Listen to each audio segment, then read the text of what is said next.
I still think of you in that way. Like as the 11-year-old looking up at his teacher, right? So it's like, that's, what do you mean? That's who she is. That's how she looks. Yeah. No. Good thing you're in the other room. I don't have to slap you around. Okay. Anyway, let's run with it. All right. Let's run with it. So here's what I had to say to you, buddy boy. Because you asked about my hat, and then I thought it was so funny because it had a wig and everything in it yesterday, that I didn't tell you why this hat is important to me. So this is like my all-time favorite hat. I've had it since before I could drive. So since 1973, maybe 74, 70. I don't know, right around in there. But as you can see, it's a cowboy hat. It's a leather cowboy hat. And I've had 35 different jobs in my life. That it sounds like that hat is older than me. Yeah, it is. Why, yes, it is. I guarantee it. Is it? It's anyway, good I pointed that out, right? Yeah. So this hat, my job that I had, my mom had to drive me to and drop me off. But, you hear people talk about pop-up stores like there's something new. And in fact, I Googled it and it just went off the screen. And it says in 1999, the first of what would become known as pop-up shops emerged in Los Angeles, California. And I'm thinking, that's just such a revisionist history. People have been setting up tables and selling stuff forever. And there was a Western clothing store that advertised a job for, a teenager to do. And what they would do is they would take me to some event, they would throw down a table, and they'd put these cowboy hats that they had, all leather and stuff. Cool. And I'd sell cowboy hats. And I did that for, I don't know, some amount of time. And this hat cost me $35, which was, I probably worked for free for several times to get that much money. Well, so $35 in the 73, 70, early 70s.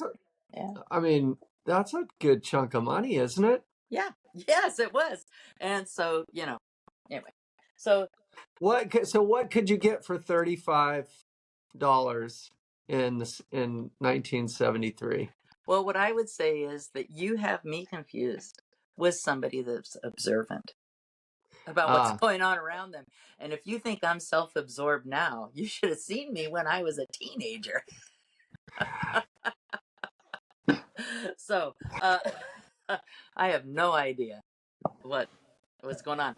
All I could tell you is that my school lunch, I know how much my school lunch costs in the 60s because I had to carry that change to school. So I know that when I started school, it was 30 cents because I used to have to carry a quarter and a nickel.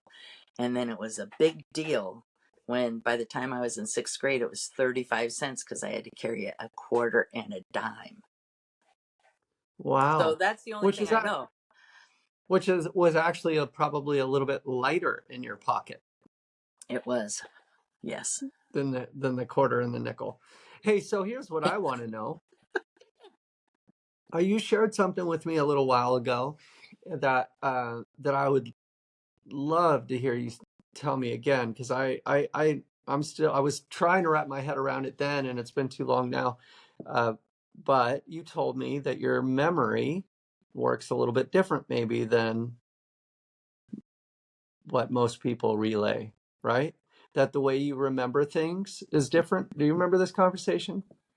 No. Well, I remember my life. I don't have a memory. No, yeah, I do. The pause you saw was to speak intelligently about that, like, because I'd like to speak intelligently about it. Yeah. I saw what you saw was, do I need to like get out some papers and do some rereading before I can talk intelligently about that? But what I'll just say is, I think people are way more now than they did 40 years ago, obviously, about how the brain works. And I was just listening to somebody last night talking about see, this is where I'd have to look it up, but the phenomena where you can where you see colors auditorially. Some people, when they hear sounds, there's colors that are in association with that, because when the neural network um, divided early on, those two paths kind of hung out together a little longer. And so I don't know how common it is. See, that's where I'd look it up and say, oh, so many percent or whatever. But what I have, and I didn't know this for a very long time, is I have what, when they first discovered it, was called blind imaging. And then they've since coined a different term for it. And, you think I'd know it, and I forget what it is. But I don't see any pictures in my head. And so when somebody would say, oh, I can just see my mom doing that, uh, a lot of people, when they close their eyes, they can visualize something, they see something. And I always thought visualize something was like a synonym for pretend. I didn't know there was a Yeah. difference, because for me, Yeah. there's not a difference. But like, my husband has this fabulous mental capacity where his visualization part is very strong. He can close his eyes, think about what he wants to build. He can visualize what he wants to build in Hmm. his head, and he can turn it around in a 360-degree in any direction. And when I first found out about this, I did a lot of research. Oh, for how busy my life was, I did a lot of research. So it wasn't really like a lot of research, but I interviewed about 30 people about this and found out Yeah. about a lot of stuff. Anyway, so that's not the question you asked me. But Well, it's certainly because, relevant and it's yeah, very interesting. but it relates in this way, is that because I don't record mental images in my head, that my camera is broken, and my mental camera is broken, and I don't record audio images either, which means that some people, when they go, I'll just use mom again. Oh, I can just hear my mother saying. I thought that was all. I thought that was just a saying, but a lot of Yeah. people can actually call forth not just voices, but can parse out instruments in a musical composition and play back the different ones, or hear a song in their head. I always thought that was, when people said I have a song going through my head, Yeah. people actually hear something. I say I have a song going through my head, it means I'm singing it, and I'm singing it on repeat. It doesn't mean there's anything happening in here. I'm not hearing anything in there. Yeah. But how that relates is because I don't have these audio files, and I don't have these visual files. I very much remember uh, the emotional component of things. So I'll have an emotional reaction to something. That's how I just kind of remember stuff. I, you know, and I don't know how to explain it past that. And That's people really have interesting. pushed hard on that, especially my analytical, um, lineal sequential husband. And people have pushed back on that. So, yeah, that's a bunch of bullshit or whatever. But, Well, and I don't, I'm sure it can't. I'm sure it's not a binary. Like, it's yeah, not. it's hard to It's got to be it's quantify. got to be a spectrum, right? Because what you're describing, uh, I don't feel like I'm especially different from you. I can kind of, like, I have to push myself, like what you're describing with your husband, for him to to visualize uh something that he's going to put together in his head, and he can turn it over and whatnot. I have to work really, really hard for that, and I can kind of get there, but I kind of can't. And I've certainly encountered people that can. And then working in music, it's been great. There's definitely uh like I've just never, like, I just haven't had the natural ability that so many of the people I've worked with have had, where they can hear things uh almost in a visual way. Like, I almost think about it in a visual way, like the way when you the way sound travels in waves, right? And I don't know. I guess I can't really speak to how other people see it, but there's definitely a spectrum, right? That some people that they retain information, and I guess this is different than memory, but it is closely related, right? It's something about how your mind processes ideas. I don't know. What is that? You called it blind imaging, is what you have? Yeah, but see, that's why when I paused at the beginning, it's like, oh, if I knew we were going to talk about this, I would look up the name of the musician that I interviewed. I would look up what the name for blind imaging is. So Yeah. I could actually speak to it, because I actually know quite a bit about it. But the words that I can use right now uh, don't really convey that. But here's the deal: people record their lives, experience their lives to different levels in their visual cortex, in their auditory cortex. There's something else, right? Kinesthetic. I'm a very haptic person. I'm always touching people. I'm always touching things. And when People, we say kinesthetic, we're referring to motion yeah, and the movement. the movement. So some people record things through the movement of their body, and when I interviewed, for example, when I interviewed a dancer and I asked her, a, a, a regular person, the average person, the most often responded, I said, think about a bike. Okay, now tell me what that means to you. And they said, oh, it's like a photograph of a bike. And some of them saw it, sideways. Some of them saw it straight on. Some of them saw themselves in the picture with the bike. It was like a Yeah. photograph.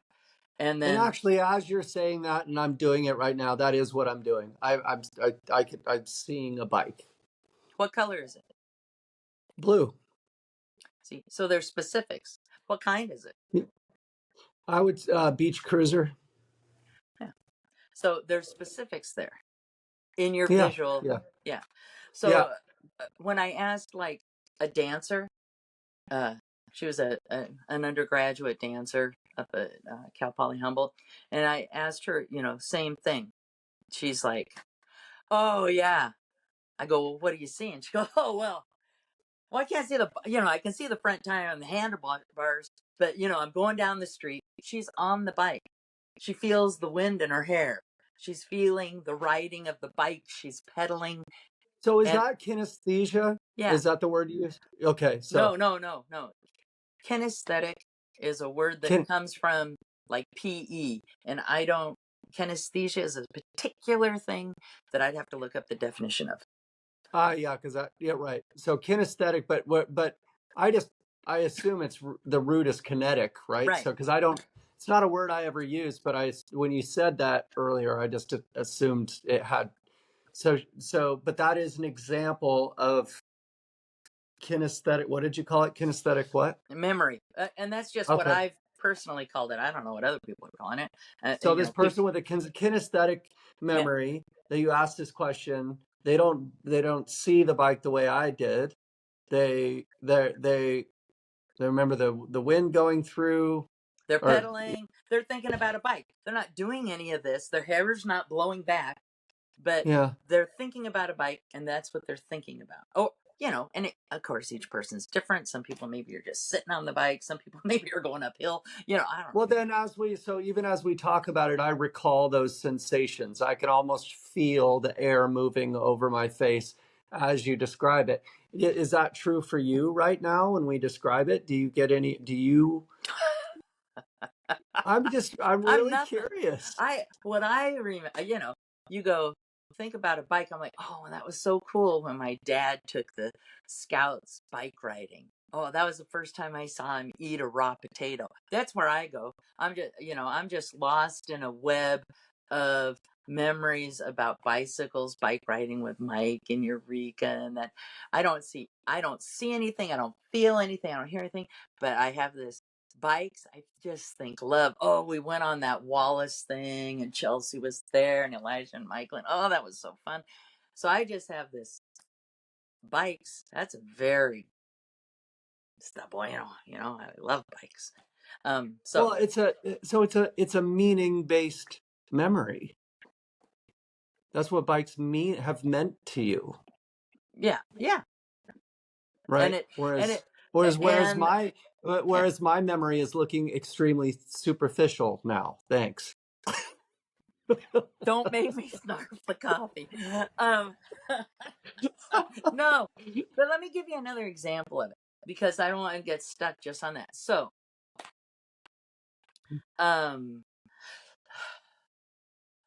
like I asked somebody, the other question I would ask people is, think about your mom. All right, now what are you thinking? Now you may not want to answer that, and that's okay. But I'll I can share. answer it. Okay.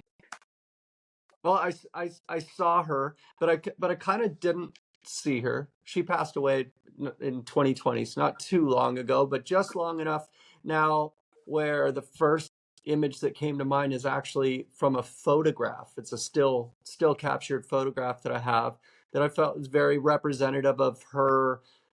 Probably where my fondest memories of her when I was about 5 years old. So that's how I see her. But I recognize right away, I see the picture of her, not her. And people that have those, that's very common, especially with people of our past that we don't see. And I think of those photographs and the photograph albums of people, that's their external hard drive, right? That's Mm-hmm. maybe you can't dredge up of something of when you saw them, especially as time goes on, it's 30 years in the past or something. But you do recall something that you've seen over and over and over again, a photograph maybe that you've seen on your phone or in an album or something. Our external Yeah. hard drive for our brain.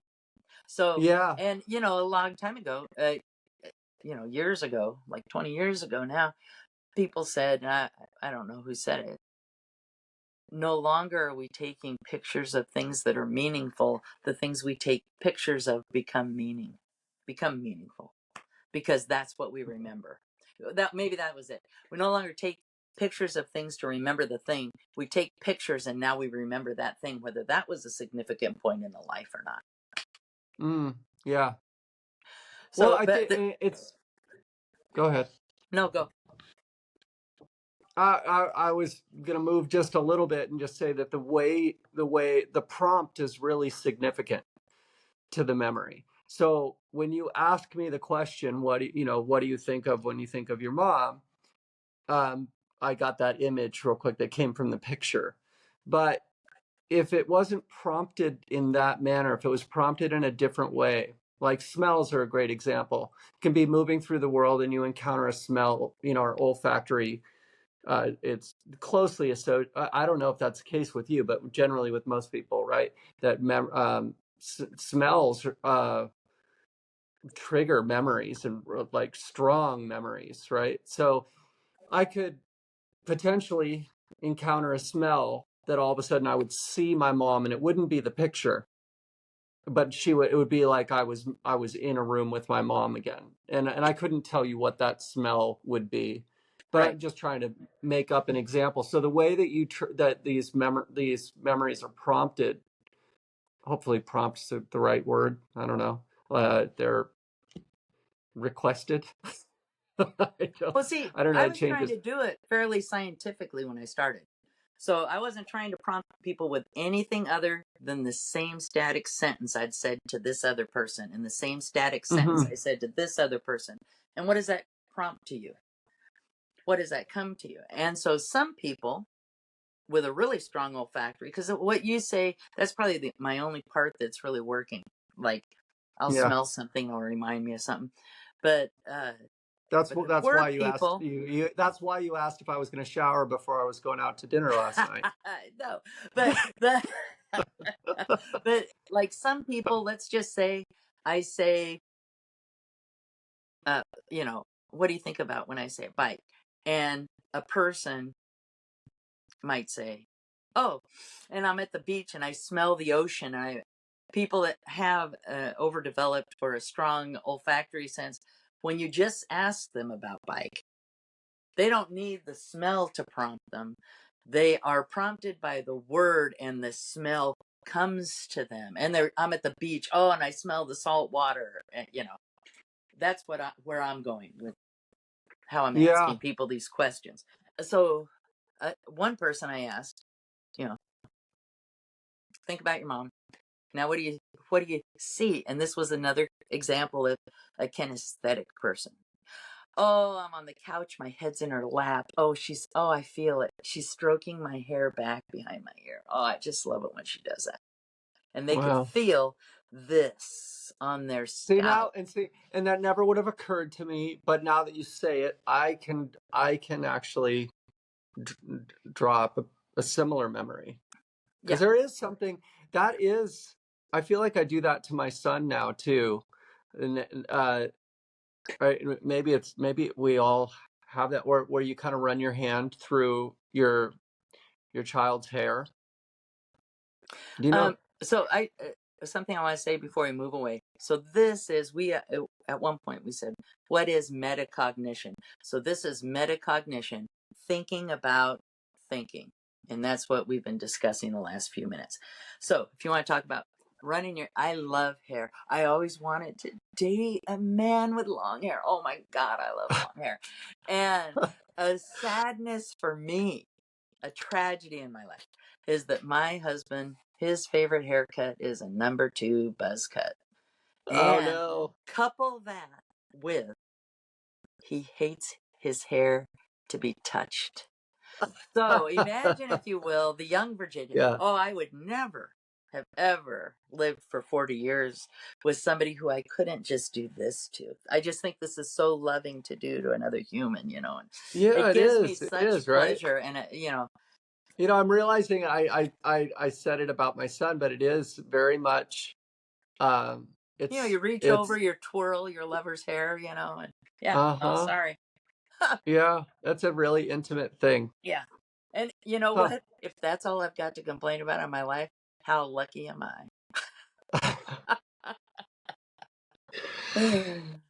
Agreed. Well, I didn't mean to run. I'm really, really interested in how memory works, and especially interested that that you're calling to attention that yours works a little differently. And I'm still trying to wrap my head around what how you would capture anything. So, it's like, Yeah. And it really does explain. Uh I don't, I don't remember things as well as other people. I see somebody, and see, I know that's I know them. really hard for me. Like talking with you, when we're talking, you draw up memories constantly. like Yeah. like what do you mean you don't remember stuff? Oh, like, it's the details. I remember a broad sweeping generalization. You remember how it feels Yeah, but or I felt. don't remember like specific details about something. And I remember talking when I first found this out. Um, First of all, my husband didn't believe me because I think it's really Okay, hard. wait. Can I? Okay, I gotta ask one thing, Yeah, and then yeah. we'll come back to that. So when you say you don't remember details, Hmm. first off, same thing is true for me. But it generally for me, memory recall is in stages.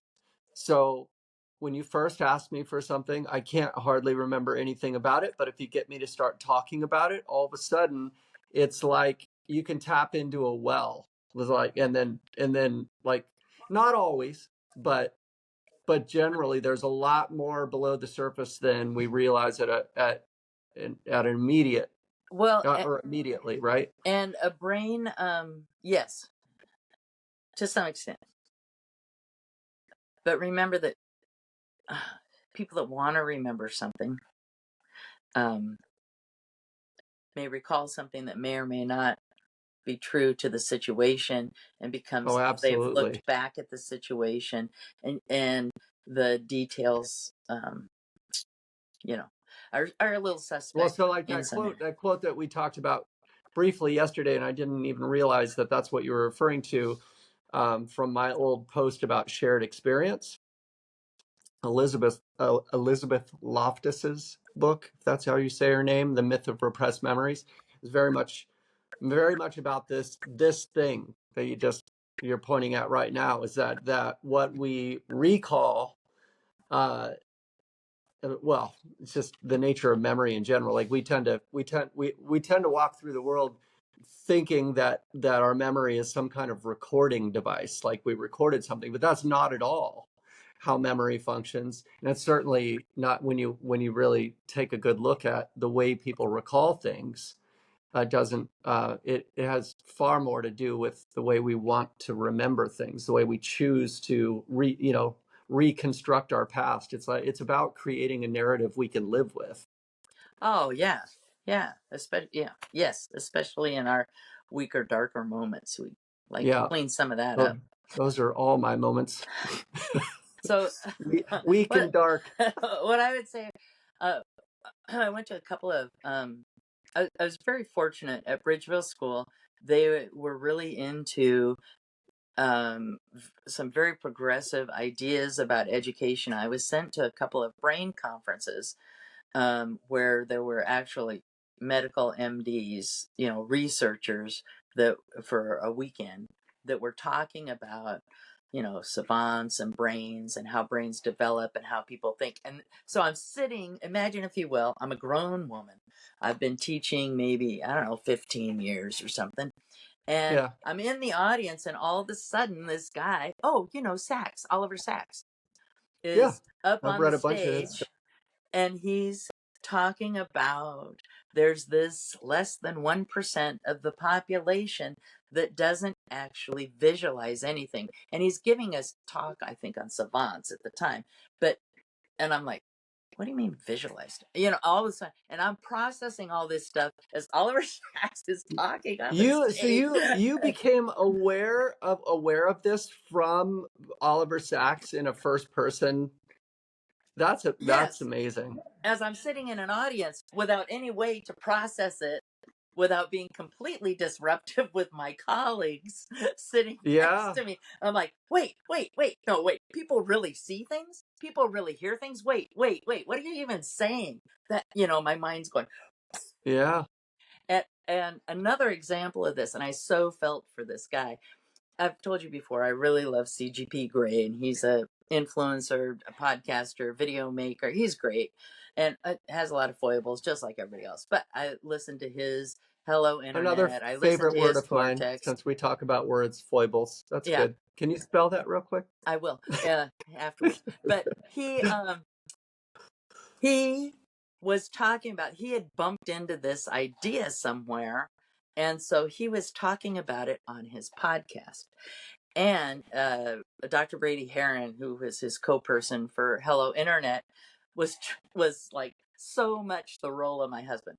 Wait, what do you mean? Like, so you can't see an apple, or he was like asking these really stupid questions. Yeah, Sorry, Dr. Heron. yeah. But anyway, but what happened? CGP Grey has a regular head. Well, I don't know if it's regular, but he's A not a regular blind head. imager.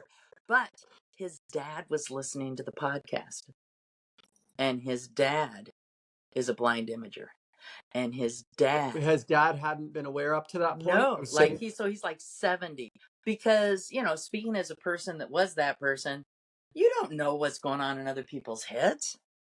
right. I mean, I did when I was a teenager and stuff. I went to yoga classes, and you're laying on the mat, and they do these imagery things, and they say, oh, imagine you're walking through a forest, and imagine that you see a body of water. Now there's a forest, And so evidently the people that I was with were all seeing that stuff, and they're led by the person saying it. I'm just sitting there, my eyes are closed, it's just black. I didn't know that other people were experiencing something different. Why would I have ever said, what color was the tree? What species Mm, was it? Was it redwood or was it alder? What were you looking at? I didn't even right. know that was a question to be asked. And Yeah, anyway, so, but CGP Gray's dad had, that was really hard for him at 70. It was really hard for him to wrap his head around. He had a little struggle with that. But yeah. anyway, That's really interesting. Well, so I've read a bunch of Oliver Sacks stuff, I and love him. Yeah. and one of the things he wrote about fairly extensively for a little while was something I really latched onto that I found really interesting. And it's not this same thing, but it's directly related. But it's aphasia. Do you Hmm. know aphasia and aphasiacs? And so there's at least the way I understand it, and you tell me if I'm wrong, but what I took from it was that there are people who, through a stroke or whatever, they lose the ability to decipher language, Hmm. but they, generally speaking, people around them don't realize that this person can no longer decipher language because their their their ability to understand actually improves. So somebody loses the ability to decipher what's being said, but the people around them don't realize that that's a problem in their brain because they actually understand. They seem to understand what's going on in the room arguably better than they did previously. That they know what people want. It's like any of our senses, right? Like if I put a blindfold on you, you can hear better. Well, I think we, as human beings, some of us as human beings, when we have a new idea, we're really charged up and we really like it, and we really start to promote that idea, and we get that bias that, the I forget what it's called, where you notice the other person with the red shoes, and you get that, Oh, confirmation truth bias, default bias. Yeah. or Okay. Yeah. confirmation They're bias, both whatever it is. And so then, oh, well, if they lose their language, then they start to communicate better. And then you see all the people that communicate better once they've lost their language. right. We And always then the see what we people that look to don't see. communicate better, you just say, oh, well, that was an anomaly. That was an outlier.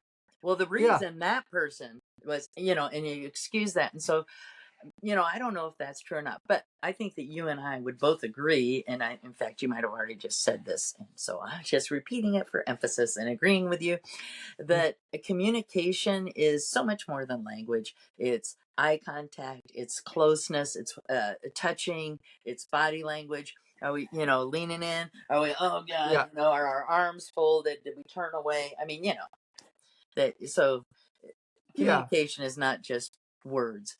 But not but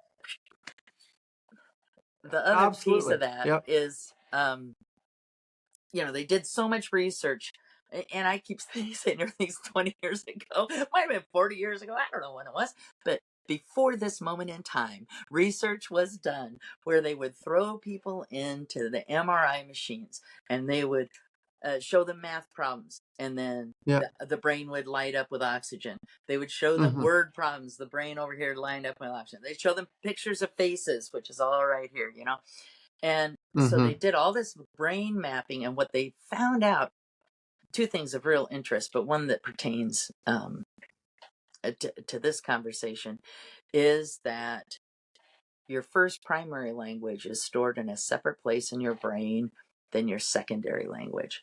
And so people that are truly bilingual, two different parts of their brain are storing language bits. So that if I had a stroke in my language section of English, I would wake up and I would no longer be able to process English coming in, English going out.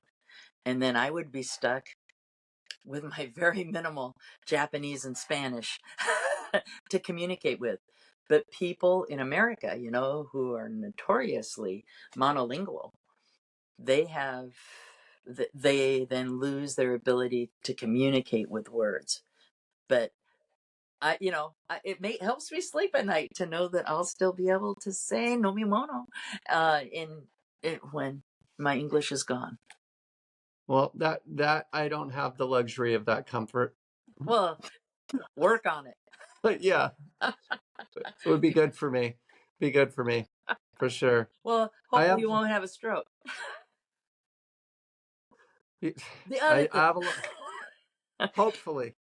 the other thing that came from this research that as a teacher I found very interesting is I think about like a snail shell, like that spiral, and at the very inner part of the spiral, That um, sounds a lot like a visual image, visual memory right there, but continue. yeah, but I don't see it. I'm Okay. describing it, All right. Okay. but I'm not looking at it. Are you looking I at a do see it. spiral now? Yeah, it's brown. It has brown with flecks of black and blonde or whatever. Like I immediately, as soon as you started going like that and said snail shell, I did have an image of a snail Yeah. shell, Well, you know as what far image as I I know have? anyway. Yeah, the image I have is I can see my den there. I can see the other part of the room. And if I close my eyes, it's black. So, I mean, that's what I'm seeing. So, But what part of you knows to go, okay, so the snail has the spiral thing in it. Like, how do you recall that? well, evidently it's part kinesthetic, right? I'm using my hands to communicate and remember things. But anyway, if you if you I have no idea. I can't answer your question. And probably there's some researchers looking into that because that's kind of interesting. But the in the center of that spiral is where we're pretending now. That's where in the brain things pertaining to numbers, the concept of people didn't numbers weren't a given and zero wasn't a given. That some of those concepts came later, but most people have a concept currently of 1, 2, and 3, or 1. Let's see. Okay, in the very center there's a concept of 1, and then you go out a little bit and most people have a concept of 2, and um and it has its own place in the brain. And so let's just brainstorm words that begin with 1, like solitary, uno, 1, um Wow, I'm not solamente. good at what this. what something, anything that says something is 1 or exists, this, that, it, you know things that connotate one thing. Do you see what I'm saying? Oh, Words. a Yeah, and yeah, a, the, and yeah. We have a lot of things in our language, in all languages, all human languages have a lot of things that convey the idea of 1. And so if you go out a little bit in right. the spiral and think about 2, okay, so like pair or die or buy. Couple. Yeah. Oh, yes. Um, and so Can we those agree are, that couple means two, right? yes, except that Okay. in common usage, many people use it as a few. Many people treat Yeah, couple and but few that's the as a difference. synonym. I have a little chip on my shoulder about that because I can see it there. that comes up a lot because a few is three or it could be Or more. even four maybe, Yeah. but a couple is two. And to me, that's like this is not worth like there's no argument to be had there. Couple is two. We couple two things together. Okay. Yes, you're right. And also, that's not how I use that word. Okay. Um, All right, enjoy your continue. rightness. I just Okay. And yes, then you go thank you. out I on the will. spiral to 3. I'm gonna keep track, And, by the way. I have a list for my and, rightness. uh, and uh, when you go out to 3, um, we have, tricycle, we have triangles, we have Few. tripods. Yeah, a few. Yes. So we've got words triple, triple base, turkeys, in bowling, turkey, or Okay. in other sports, there's words for things that are threes, Can we move to four? Quad? We have quad Okay, references. well, here's what I'm going to say. In the majority of human brains, once you go to, once you pass 1, 2, and 3, then what this is what they're getting from the oxygen being used in the brain when they're showing people in these MRIs that they're mapping the brain. Most Mm-hmm. people have a spot that's like 4 or more. The others were discrete. A discrete place for 1, a discrete place for understanding the concept of 2, a discrete place for 3. And for most humans, it's 4 or more is next. Interesting. I would think that four would be a category because there's so many, as opposed to bipedal human beings, you have what do you call an animal on four legs? We encounter that commonly, right? I would think four would be one of those numbers too, but no? It's there, but it's not differentiated from five, which we have things like the pentagon or Yeah, pentominoes or but whatever. well, I mean, I guess Quintuped. I could encounter a starfish if I live by the ocean. That's Yeah, five, right? yeah.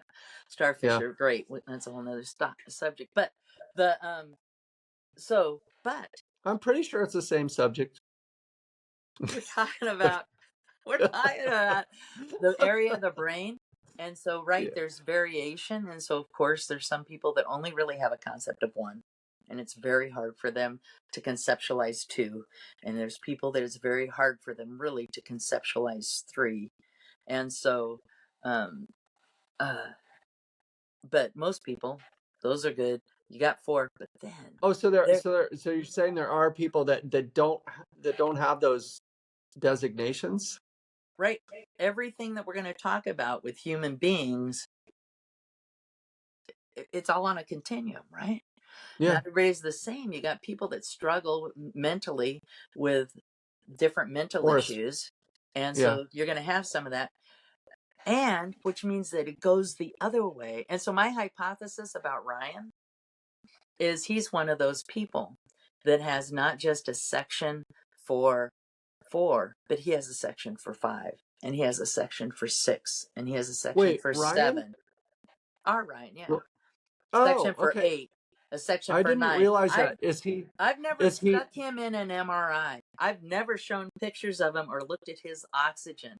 This is just me hypothesizing about him and how he deals with numbers.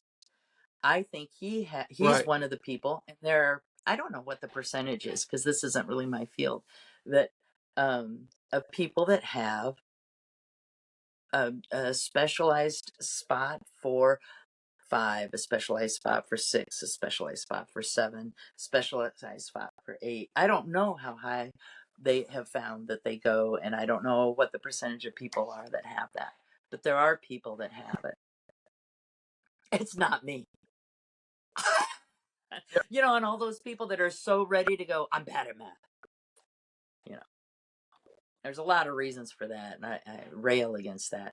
But some of them, they don't have that built in thing in their brain just to deal with.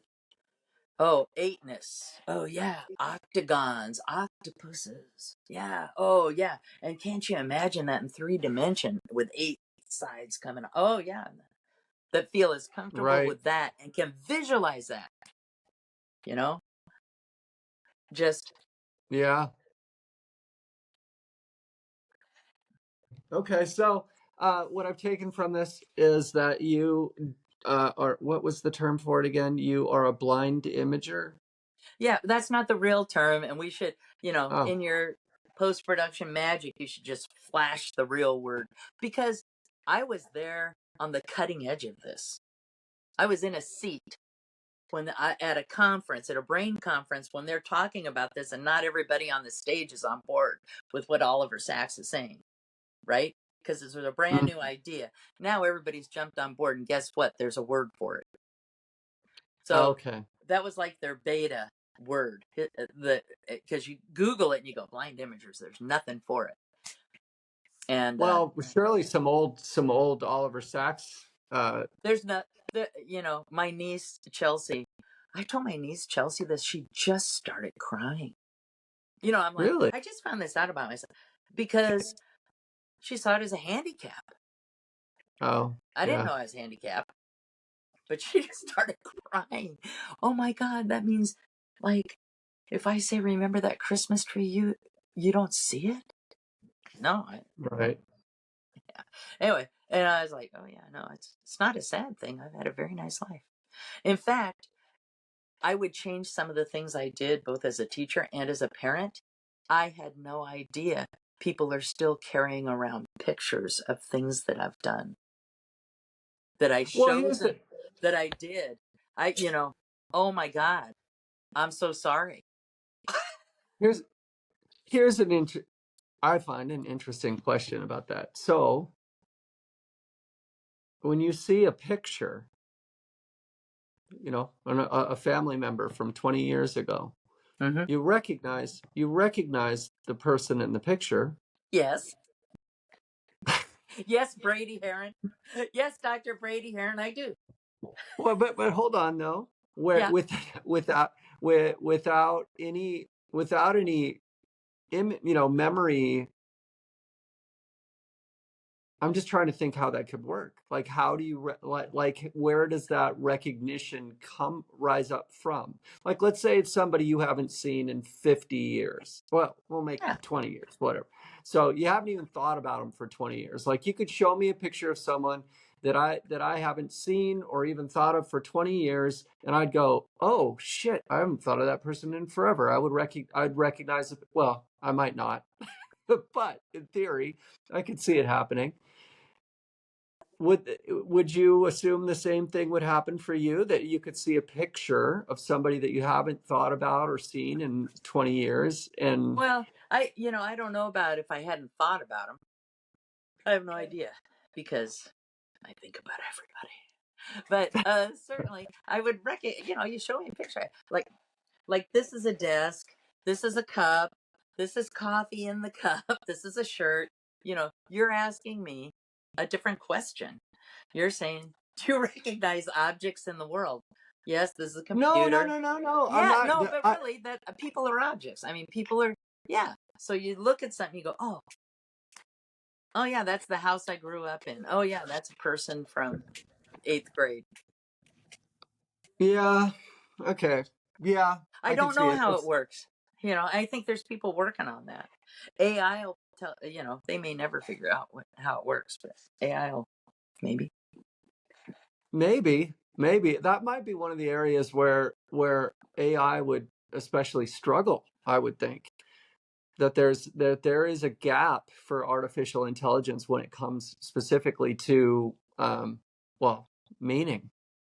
Like, Yeah. so because what we're talking about is meaning based memory, right? It sounds like to you like you're or at least that's the best I can do at this point, that if you're not remembering things in a visual way at all, because we already went over this, my memory is superficial, yours is meaningful. No, that was never said from me. And then one of the questions people always ask when they hear this about me, they say, so you don't dream then? Yes, I dream. I dream in color and visual memory. So I'm a person that's a blind imager, and I dream vividly and in color when I'm unconscious. So there's something broken when I'm conscious that's not broken when I'm unconscious. Now be me as a child. For my entire childhood, I would start to fall asleep at night and I would start to see images because I'm losing consciousness as I'm starting to fall asleep, and it scared the shit out of me every night. They were ghosts, they were monsters, they were real, they were maybe under my bed, they were in the closet, I saw stuff. I saw people's faces twisting, warping. Every night when I fell asleep, I saw shadows. All of a sudden, I saw things. I never saw things when I was awake, but I was just a kid.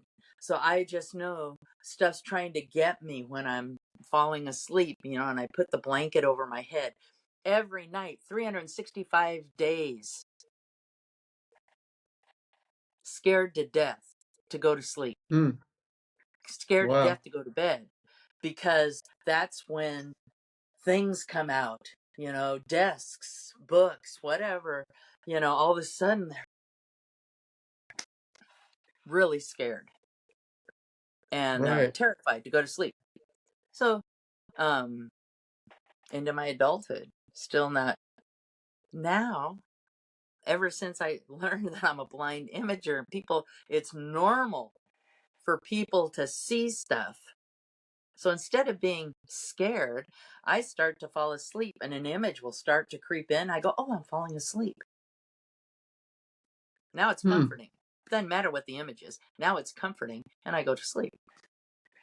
But See, well, before, I didn't know that people saw things.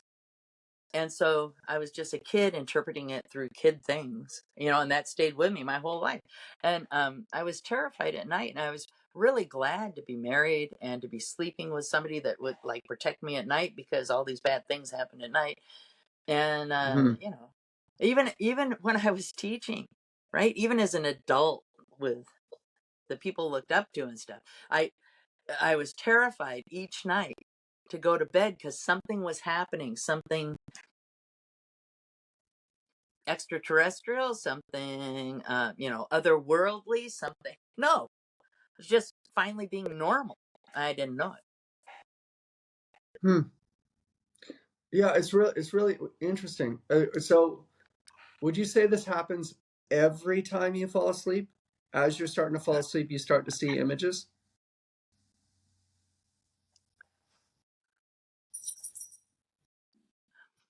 I think I don't think so. I Not anymore. Not anymore. Okay. Right? There's not terror associated with it anymore. You know how things that have an emotional content of terror, if you're terrified of something, that will reoccur. That, Mm-hmm. that there's a projection there. There's a, you know, and so now that it's not a scary thing, uh, sometimes I'll see stuff as I fall asleep. Probably, I don't know, once every 3 weeks, let's say. Okay. And then the thought I have is, oh, I'm falling asleep. Right. So it's not scary to you anymore. No, You're because you're, you're no, because it's normal.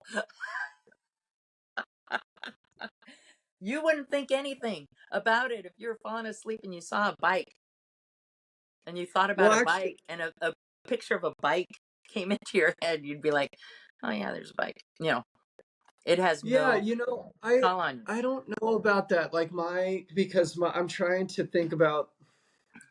I go through cycles where sometimes I dream a lot and sometimes I don't dream. Bicycles? Yes, tricycles actually. Okay. Um, what do you call a quad cycle? Yeah. Okay, yeah, it's got an anyway. Uh, my so I go through cycles, bicycles, tricycles, quad cycles, where sometimes I believe we dream every time we fall asleep, but it's just a matter of whether we remember it or not, right? Right. So sometimes I'm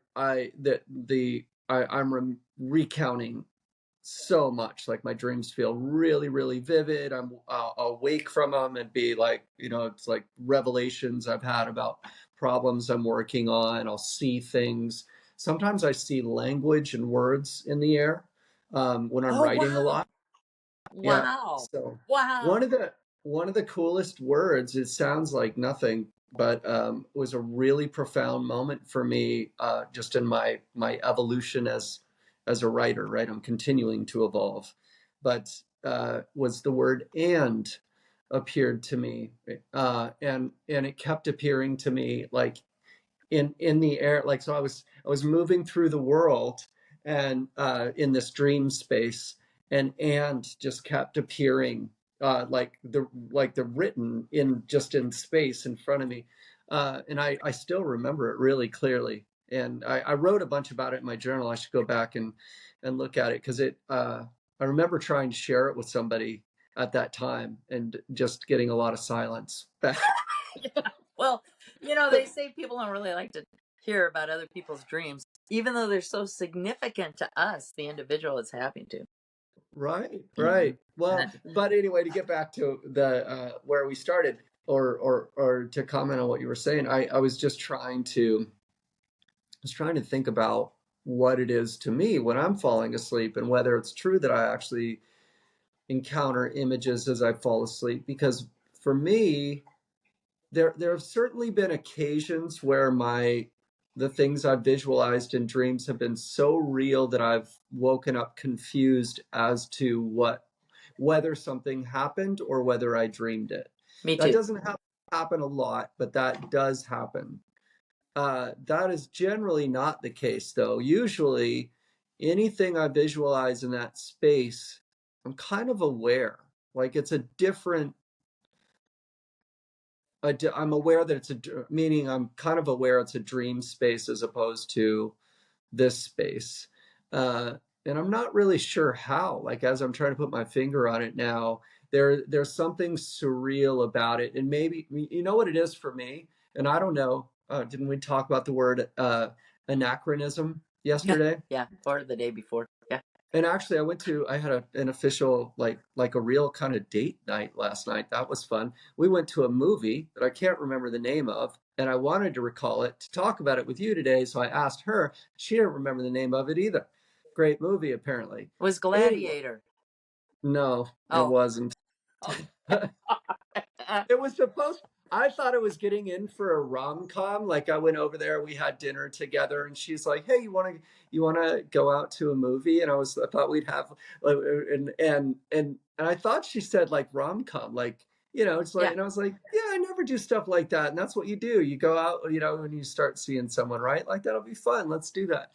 And it was dark, heavy, like just kind of like it was one of these movies, and at the end, it's just like it's kind of like, oh, so she's dead now. Okay, Okay. like that was rough. That was rough. Okay. Anyway, the reason I bring this movie up at this particular moment is that I realized that it's very much the way I dream, and that didn't occur to me last night, but it's occurring to me now. I dream anachronistically. Would that be a word? I'm liking it. We'll run with it. So and it feels like maybe that's how I recognize that it is different from how I'm experiencing reality right now. That there's a linear path we follow right now, temporally, right? Would that Right. be the right word? One thing after the next. My dreams are extremely anachronistic, but everything seems to happen at once, as though it's not a Ah. temporal space. And it's only as I recount it that I put the pieces. Like usually I'll wake up from the dreams that I find especially like whoa, I got to figure that out, right? So I'll think like, man, there's no way I'm going to make sense out of this because it was just like all this stuff. But then as I start writing about the stuff, it's almost like I'm putting together a bunch of pictures. And you go, oh, okay, this picture goes before this one, and then this picture, and I can create a sequence out like as I recount it after the fact. Does that make sense? Wow. Wait. I drifted off for a minute. So I want to make sure. And I want to make and sure that I captured what you said. So the dream is happening like boom, everything all at once together. And then when you go to write about it and you recapture it, you're able to easily sequence it because it makes sense. I wouldn't say easily. Okay.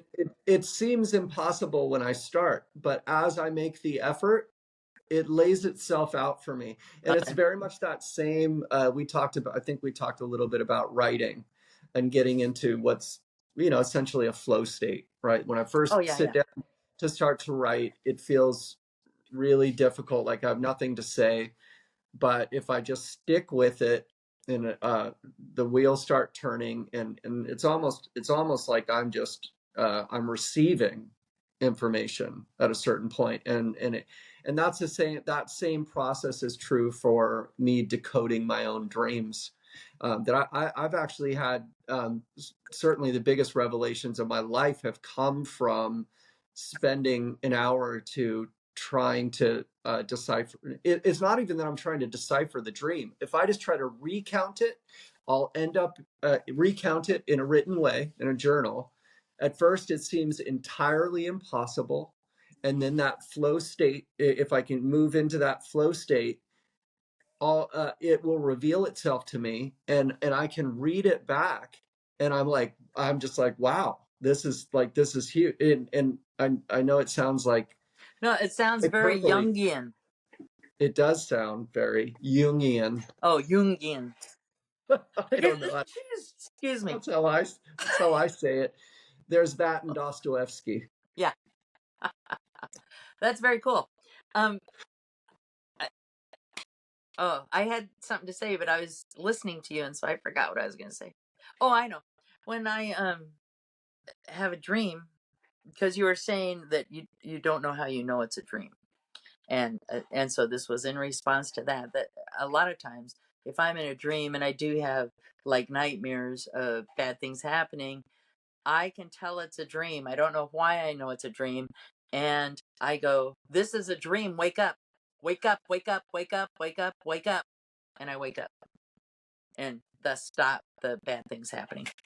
You know, that's interesting. So, because certainly that comes up over and over, right? Like, there's a lot of people that recount just movies, like in pop culture. There's, what's the Freddy Krueger movies, the Nightmare on Elm Street. That's very much the theme in it. It's like people go into these nightmare spaces, and then they're trying to like wake up, wake up, wake up, like get it. This is a dream. It's got to be a dream. Get out. So it's, but now as you mention it, you bring it up. I've never thought about it before.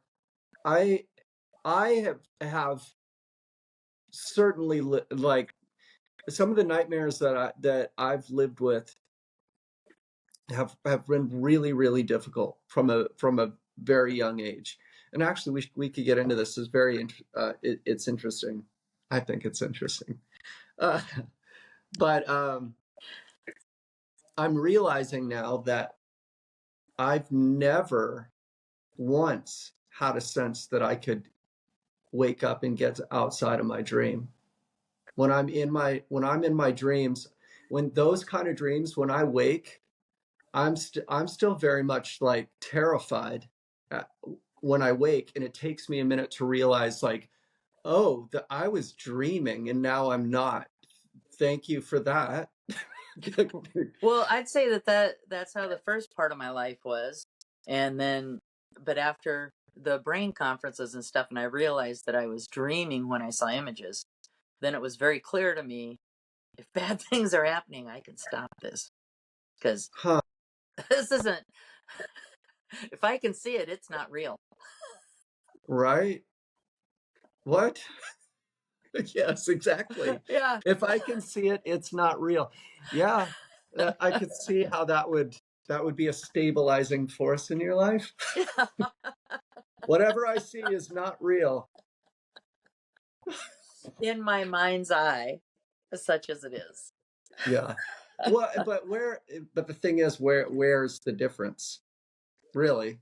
I mean, because we were talking about this the other day, right? Like the vast majority of what we experience in a not talking about dreams, just right now, it is a projection based on prior experience, right? Like we're not actually taking in or that much reality. Most of what we're maneuvering is our own projection based on prior experience, right? That's what the brain does, and that's the only way we can respond quick enough to the world, right? That's at least that's the way I understand it. Like Right. if You can't take it all in. You can't take it it's all in. If you think about how your butt feels pushing against the cushions on the chair that you're in, how are you going to start thinking about other things? You can't feel your feet touching the floor right now, because if you start thinking about that, you've only got so much space. yeah, yeah, yeah. But we can all turn our attention to that. What we turn our attention to? And I turned my attention to what you were saying, and now I've forgotten why we're talking about this. Where were we Awesome, going? because I had something else I wanted to say. So, success is what I have to say. Um, when I was a kid, I had a reoccurring dream. And I was also wanted to edit what I said earlier, because you asked me, I was saying 365 days a year, I was terrified to fall asleep. And then you asked me how often I see that now as an adult. And one of the things I've found is when I go back and I examine childhood memories, things that seem like they happened all the time didn't necessarily happen all the time, because the brain loves novelty. And one of the things that helps make a memory be forever is the novelty of it. And so I thought, oh, maybe I only was terrorized once every 3 weeks when I was a kid. Maybe that only happened that often then. But, that was plenty. I didn't want more. But I did have a reoccurring dream that I know that I had at least 3 times. And the only reason I remember this is because I told people throughout my life about this reoccurring dream. Like I told my mom about it and I told my dad about it because it showed them in a positive light. And so I related the dream and so I can remember it. Anyway, monsters would be chasing me in this dream and we'd be going down a hallway, a narrow, like an alleyway, and we come to a dead end and we were about to be killed, mutilated, eaten. I don't know what my kid brain thought by whatever was following us, people, monsters, whatever. Often a huge dinosaurish alligator thing, and my dad would just turn around and sock it in the nose. And then I'd wake up and be saved. It was a recurring dream in my childhood. That is a cool dream, actually. Doesn't that speak to, like this profound confidence in your father? Yeah. You felt, so, I mean, essentially you felt that, like, did you grow up feeling safe? Yeah. And he was a big guy. Yeah. He was a tree trunk. So, yeah. Yeah. Yeah, that's cool. Yeah. Huh. Anyway, I don't know if you've had reoccurring dreams. And Yes. So that'd be interesting. Is the Anne dream a reoccurring dream? No, that's hard to say. Because it was one particular instance where that happened, and that's in recent years. That was probably, well, I guess that was probably 2020, 2021, not that long after my mom died. And then I spent so much time writing about it that it's hard for me to remember now, but I probably dreamed about writing about the dream. Oh, yeah. Because I do dream the things that I'm working on when I get kind of manic in the things that I'm writing about, and manic in everything I do. Then so whatever I'm stuck on and working on shows up in my dreams, and that's not unusual, right? Like that's like, people, what was it, Edison, that Thomas Edison, that talked about, like, was it Edison or Einstein, someone like that, who had the technique of, they would when they were trying to come up with new inventions or whatever, they would he had something he would keep in his hand, and he would sit at his table in his space, and as he drift off, the thing would fall out of his hand, hit the floor, and wake him up, and he would immediately, like, he did it on purpose, right? He wanted to be woken at that moment of sleep, so then he could write down what was happening in his mind as he entered that sleep state. And that's where, I think it was Edison. Have you ever heard that before? No, but it makes complete sense to me. Don't you sometimes have a great idea and you wake up and you just, like, I used to keep a journal by my bed. I don't do it anymore. I probably should still. And I just would have to write it down. Yeah. And I'd wake up in the morning, and if I could read the writing, I often thought it was a pretty profound, or at least a solid sentence. Yeah. Well, hey, you want to hear something? Okay. Just this once. Yeah. Well, you asked me about recurring dreams, and I definitely have had recurring dreams, recurring nightmares, that took me a long time to figure out, and I think I've figured it out. As much as you figure out anything, but I don't know that you would be aware that I had epilepsy as a child, as a young child. I think you mentioned it, but I forgot all about it. Yeah, and most people would, because it disappeared when I was about 5 years old, and but prior to that, it wasn't. So what I've learned since is that. What, did I see a laugh? Did I see a laugh out of the corner of my eye, or no? I'm experiencing my own life over here, and so yeah. No. Anyway, I'll keep this short. No, because I'm interested. Don't take what I'm just Uh, I'm having a little episode over here by myself. And I just like kind of spontaneously started bleeding. And so I'm trying not to get blood on the floor and blood all, I mean, you think I'm probably oh lying, but shit! I Wow. so I'm trying not to show it on the screen in the coffee cup, and I'm just laughing at myself. I'm fine. It's very superficial on my arm. It's Does this nothing. happen a lot? That where you No, it spontaneously does. burst? Like some people No, it burst into never flames. You burst happens. into blood. I haven't heard of that. I, Like I'm erupting blood. yeah, no, I'm sorry.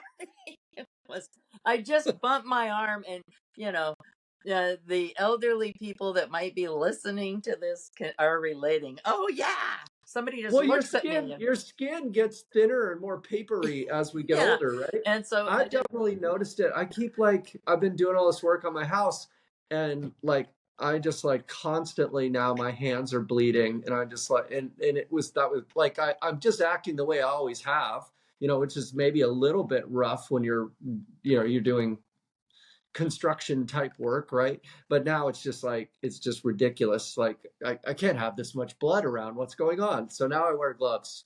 smart. Yeah, Well, there's and that to actually, keep the blood in because I want to reuse it. that's a good idea. Well, it's just actually this whole little episode is something we were talking about earlier. Is that you see me responding, and you're assuming you're the antecedent for it, and really, Yes, it's just all of a sudden, my body had an idea of its own. And yes. Apparently, it included erupting with yeah, blood. evidently. Yes, But so you had epilepsy as a child. It didn't. yeah. Pre- So apparently, here's what I kind of learned. So yeah. I'll save the full story for another time because I do think it's an interesting topic within itself. But basically, I had epilepsy that disappeared when I was 5 years old, and um, when I looked into it much later, I found out that it's not especially uncommon for young kids to develop like I think it would be petite called petite mal or petite some it's like a minor version of epilepsy that commonly disappears and if I'm remembering correctly, it has to do with the rate of growth of the spine for Oh. like so for young children, that there's a period between being a toddler and a 5-year old, that the rate of growth of the spine can be a little out of whack, and then you have epilepsy for maybe a couple of years, meaning like spasms and what's the word, not more than spasms, Seizure.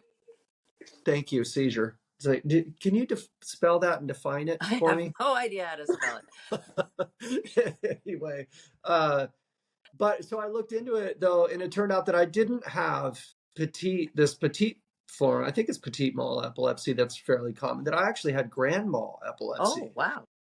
and that's a whole other thing that never disappears. And that's something you end up. I think things have come a long way since in the what's it been 45 years since I've had epilepsy now. So now there's drugs and stuff that certainly weren't available at that time.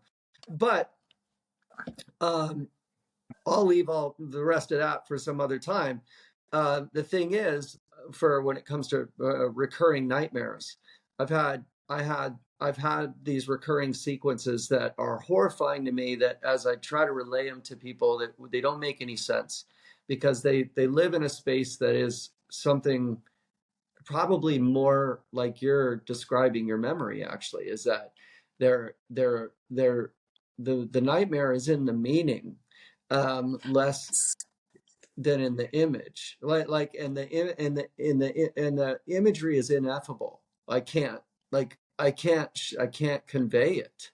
But the best I can do is tell you I feel like one of the recurring ones is a sense of falling, um, without with no Oh, bottom, like endless falling through black and darkness, oh, um, and just and it's and when I say horrified, I mean like I'm like when I wake from these, I can't breathe. I'm like gasping for air. I used to chew up my tongue.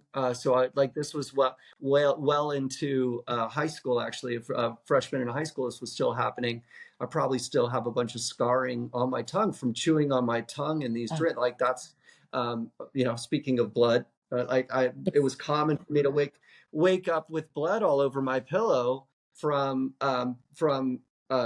and this was way after epilepsy. It was but the recurring dreams, and the only so and I could be wrong about this, but I really believe now that based on some of what I was told by my parents, that when I would have these seizures as a kid, that my body would be convulsing and there's fever issues and stuff, and they would to keep me alive. We didn't have much money either, right? Trailer park kid, right? So um, wasn't like we could just probably go to the hospital every time. I don't know what the deal is, but they would throw me. I remember a regular thing was they would throw me into a tub of ice, of like an ice bath, like so as much ice as they could get in there with water, and they were ready for it because it was happening consistently. So I would come at. I have regular memories of waking in in a horrified state, freezing cold and wet and naked, Huh. and I think that those sensations, or that like I think that the nightmare sequence that's repeated itself through my life is directly tied to those seizures. Huh. I can imagine. Yeah, Wow. good times. Yeah. Wow. And Well, I have something really light to say after that. That's okay. phenomenal. Maybe I should just sit with that for a minute. But wow, it made me want to just jump up and run out there and give you a big hug. Oh, Because that wouldn't do any good. The damage is done. wait a minute, think about what you just said. No, I'm not buying that. Right? The damage is done. No, there's always healing. There can always be some amount of healing from our trauma.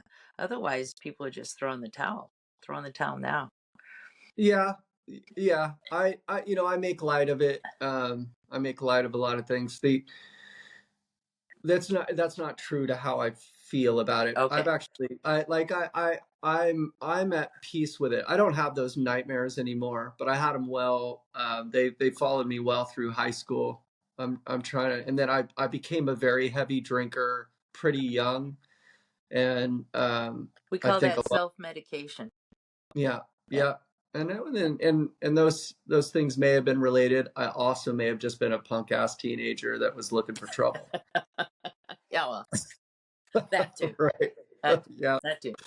Yeah. I here's what I want to say about memory recall and visual memory Okay. is that okay, and it actually relates to spelling as well. But I would sit in, let's say, a literature class and take a test that the person next to me is taking. And the person next to me, if they think like my son, they are calling up the page and rereading the paragraph that's being referenced on the test. And I'm taking that test, trying to recall stuff that's being asked. How was that ever fair? That's all. All those people with visual memory that ever recalled anything that brought something forward to look at during a test, you guys are a bunch of cheaters. Right? Yeah. I know a guy that I haven't thought about this a lot, but I'm so jealous of people that have a recall like that. I'm a relatively slow reader. Me too. I've I've gotten a lot better as but I've worked for it, and I'm still relatively slow, and recall is clumsy for me. So like memorizing, there's these passages that I've read so many times that are so profound, profoundly meaningful to me, that I would love to be able to just recite and I just fail over and over at that. I don't know what it is. It's just difficult for me to recall it. But interestingly, if I'm in a writing place and I get Yeah. in that flow state, I'll write that stuff out in a way that I would, it feels like when I'm in a conversation, it's never really, I can never really quite recall it, you know, but, In uh, the 1970s, they were they you know how there's fads that go through the public school system depending on what is happening, like when Sputnik happened and we were beaten in the space race, all of a sudden there was all kinds of money and programs for science and math in the public schools. Well, in the 1970s there was a big push for speed reading, for being able to read faster, and there was a gal named Evelyn Wood, and she came up with this program, and so they implemented in my high school this Evelyn Wood reading program, and they tested our reading RPWs, reading per minute, no, words per minute, I don't know what it was, W some, yeah, and WP, yeah. Oh, uh, or is that typing words per minute? I don't know. yeah, that is Whatever. typing, I don't know, but they did it for their reading words per minute. And Okay. so I happen to remember I was one of the lowest people in the class. I read 350 words per minute. And they tested our accuracy and they tested our speed. And my my speed was 350 words per minute, and I had an accuracy of about 85%. And so I went through an 8-week program, as did all my classmates, and then we were tested again. And these results must have been made public because Nikki, man, at the end of those 8 weeks, she could read 1,200 words per minute, and had an accuracy of like 90%, which, was really awesome. And my ending score, I could read 350 words per minute, and I had an accuracy of 90%. So it hardly changed. Yeah. The Five, speed five, did not five, change. 5% accuracy improvement, but no Yeah, speed improvement. right. Okay. Well, Yeah. and to be honest, I might be fudging those accuracies for me. I don't really remember. I that Yeah. was the me going, I must have gotten a little better, at least by the accuracy, but my end score was 90% Yeah. accuracy, and I hung my hat on that heavy, since I made absolutely no growth in speed. Right. Yeah.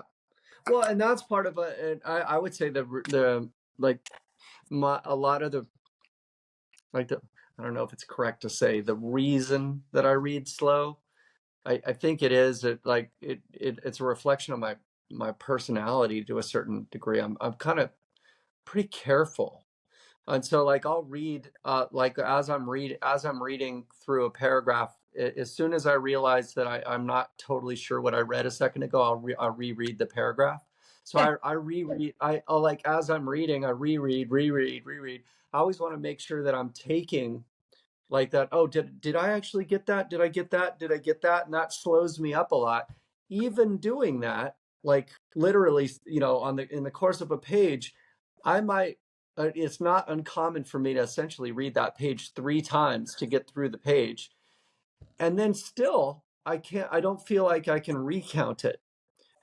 Like if you ask me what's on that page, I'd be like, shit, I need to read that page again, which is really frustrating. It's like, I'm aware, like I just practically read that page 3 times, and now you ask me what's on that page. And I'm like, well, let me read it again. So really frustrating. But I will say that over time, so the last 7 years, I've been on this quest to reinvent myself, you might say, right?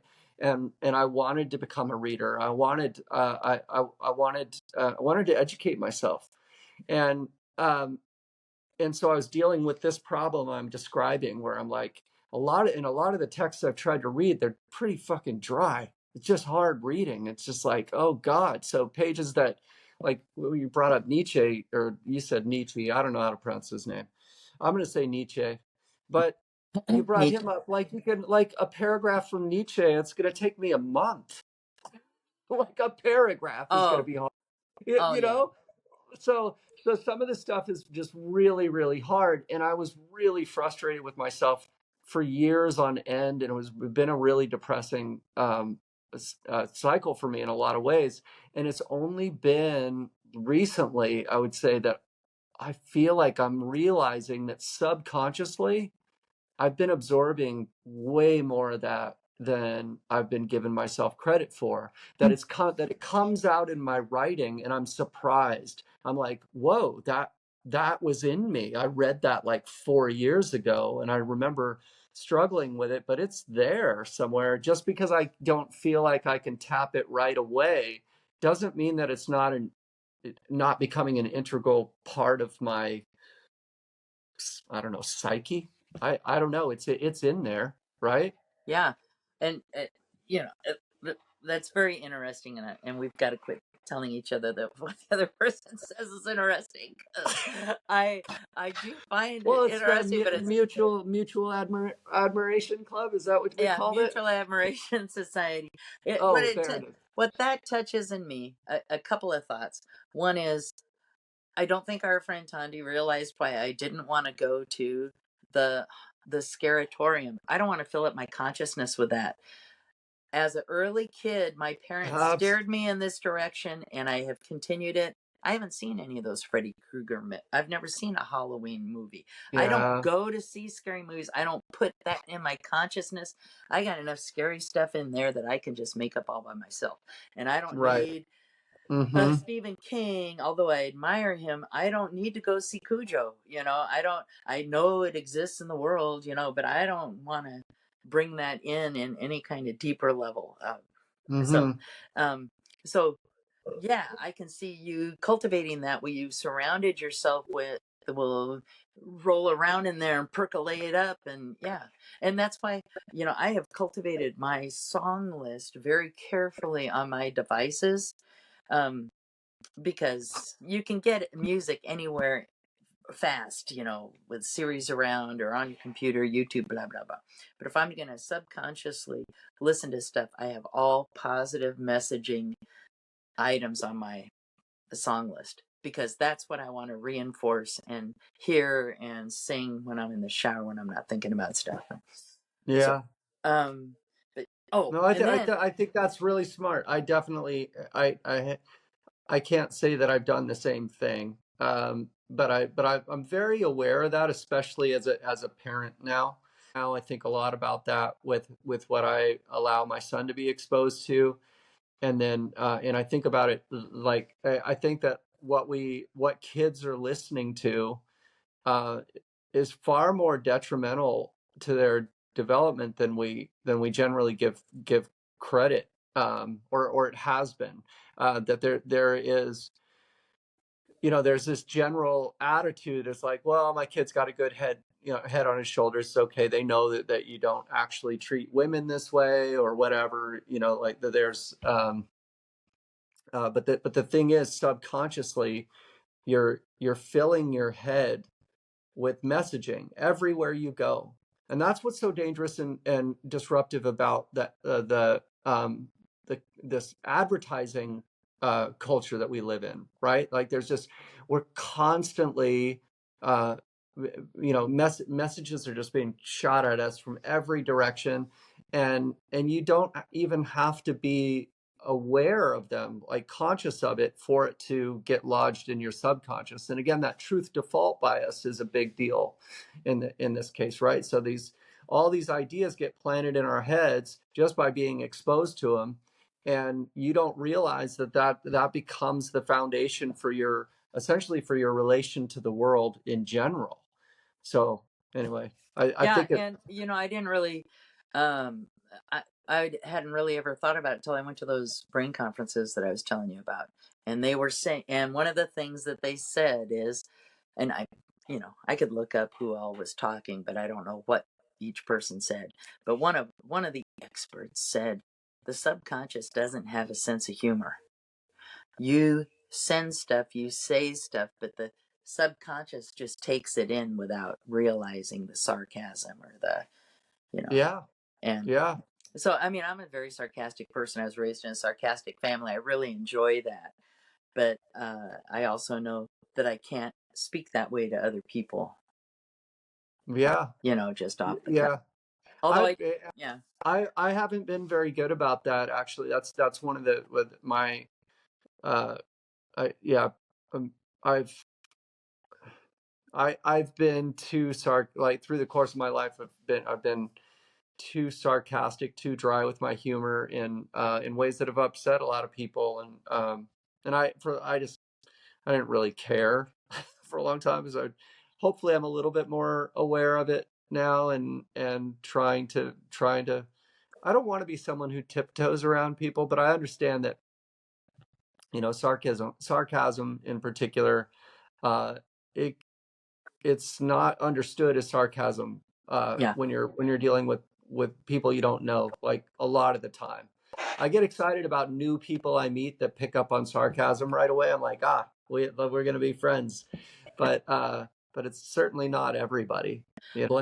I have one last thing to say about this reading thing. So, in addition to the brain conferences, my sister said when I first got back the first couple of years, you just won't shut up about those brain conferences. Um, but we also used to go to these Reading reading conferences over in Reading, California. They used to have them every year. I think probably they still do. And one year, I've been teaching about 10 years. And this has to do with how well read we are. It ties into that whole story that we've had. And I went over there, and there was a guy there that hadn't been there previously, and he had a machine. It was like metal, and it's like this big, it's huge, and it's got goggles on it that you look in like this. And so you put your head down in it, and it was an eye tracking machine. And things came across the screen from left to right, and it measured eye speed. And so it measured Mm-hmm. my eye speed, and he said there's a direct correlation between how a person's eyes travel across the page and their comprehension, not comprehension, and their speed of reading. And so I was very interested in this, right, with my background. And so I submitted to the test, and he was going to show me all this stuff, and he wouldn't show me the results.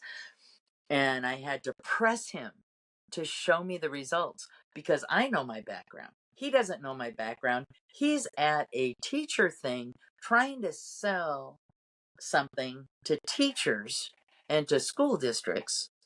It was a whole program that you could get people's eyes to track better, right? Because any muscle Yeah. that we exercise is going to get better over time. And Hmm. anyway, so I've been That's interesting. I've been a teacher for 10 years at this point. I finally, I'm kind of a force, so it's hard to say no sometimes. And so I finally got him to give me my results, and I still have them. Like, I can prove it to you and show it to you. Anyway, I had an 8th grade reading level, beginning of 8th grade reading level. I knew that about myself. I knew I wasn't a fast reader, that it takes me forever. But that machine, you know how, like, after you exercise for a little while and you feel tired and you Mm-hmm. know that you've had a good exercise, that's how Right. my eyes felt. My eyes were absolutely exhausted from this 30-second Wow. test. And I thought, Wonder. Wait, so how long ago was this? 30 years ago. I wonder if the certainly the science has evolved since then a little bit, right? That hopefully it has. But so here's what comes to mind for me, and I'm just curious if you've applied this at all in your reading. So something I'm only peripherally aware of, but is that when we move our eyes across like across a room, uh, it actually your vision jerks. It's not smooth. It's like you as you try to move your eye, like if you try it, you try to move your eyes across the room and you pay attention, you'll see it goes bop bop bop bop. It's like disjointed, Yeah, right? maybe yours is. I'm smooth, baby. Okay, go ahead. Okay, no, I think this is it's like like that it's Okay. a biological thing. Like it's I think it's thoroughly been demonstrated, but could be wrong. Anyway, I think there's a jerkiness to it, and then if but the thing is, if you want to not have that jerkiness, all you have to do is like if you do hold up your finger and you follow the finger, like that jerkiness disappears. Like you can track, like, so you track track this. And so what it brought to mind with what you're talking about, like with reading, I have seen a couple guys that have offered advice for like speed reading, and they do that. And they never associate it with they never talk about this phenomenon that I'm bringing up here, or at least I haven't seen anyone talk about it in that way.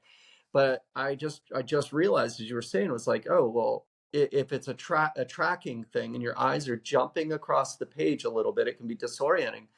I actually read faster. I've tried this. I can read faster if I use a pencil and go like this. Does that? And I'm curious if you've tried the same thing. In Evelyn Wood, when they did that speed reading, Yeah. they did use a finger. You're supposed to go just down like this. Bring your finger down, flash your eyes I to the just, left, flash your eyes to the right, and just bring down your finger straight down the page, if I recall correctly. huh, that helps. Did that make a difference for you? No, Did you try? 350, 350. No difference. Oh, okay. Huh. Yeah. All right. But for Nikki, it did. I can't remember what Nikki's last name was. Maybe Wood. I don't know. But for her, it did. She could read 1,200 words a minute at that point. Wow. Yeah, Hmm. it was phenomenal. So Evelyn Wood works for some people. And, now with all that we talked about and we're thinking about it, probably depended on what kind of brains we came to that with. What's Yeah. going on? What things really help our brain? Mm-hmm. Anyway, I Yeah. got a feeling that you've got a well developed literary part of your brain because you dream words in letters. That's funny. That's like I'm so not hilarious. often, not often, but it speaks to my obsessions, right? Well, Of like, and you were such a great artist so early in your life. I just wonder, um, I just wonder about that too. I appreciate that you feel that way. You might say that I have a fabulous sample size of 31 years of dealing Ha, with have you seen age the bowling? 11 Have you art. seen the bowling balls? Yeah. Michaelin yelled at me. She goes, "We've never called those bowling balls." I said, "What are you talking about? You mean the grapes?" Oh, okay. Yeah, no. Okay. It's just me maybe being a little critical. Okay.